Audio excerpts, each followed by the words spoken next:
बच्चे बहुत चूते की तरह। आज की पहली बड़ी खबर के साथ शुरुआत करते हैं और यह वो खबर है जिसने पूरे देश को गम और सदमे में डाल दिया है।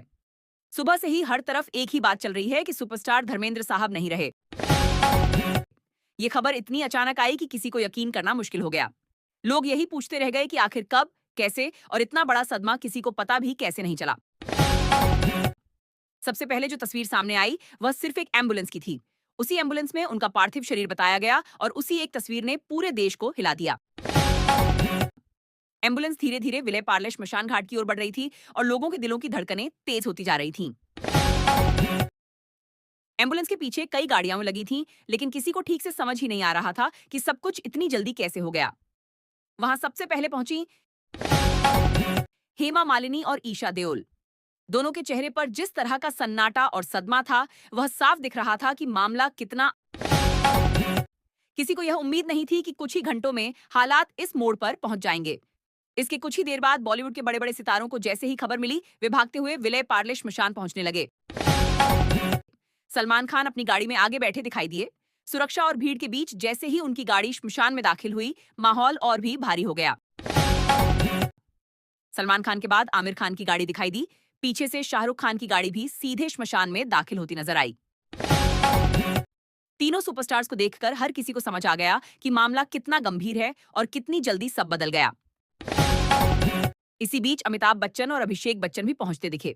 दोनों गाड़ी से उतरते वक्त बेहद भावुक दिखे। तस्वीरों में साफ दिखाई दे रहा था कि उनके लिए यह सिर्फ एक घटना नहीं बल्कि एक गहरा निजी सदमा है।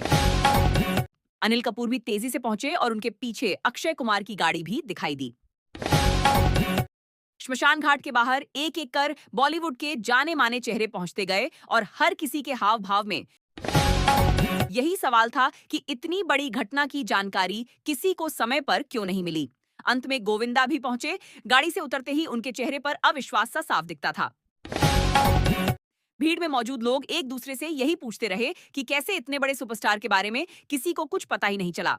न कोई आधिकारिक घोषणा, न कोई बयान और न ही किसी को जानकारी। सब कुछ इतना अचानक हुआ कि जैसे पल भर में पूरा दौर बदल गया हो। लोग बार बार यही कह रहे थे कि जब लता मंगेशकर जी या दूसरे सुपरस्टार्स का निधन हुआ था, तब पूरे देश को जानकारी दी गई थी।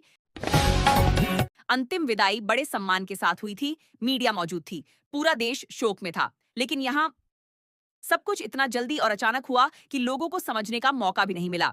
किसी को विश्वास ही नहीं हो रहा था कि जिस चेहरे को उन्होंने सालों तक पर्दे पर देखा, जिसकी आवाज सुनी, जिसकी मुस्कान पर पूरा देश फिदा था, उस शख्स के जाने की खबर इतने खामोशी से कैसे सामने आ गई। श्मशान घाट के बाहर भीड़ बढ़ती जा रही थी, लेकिन सन्नाटा इतना भारी था कि लोगों की सांसें भी सुनी जा सकती थीं।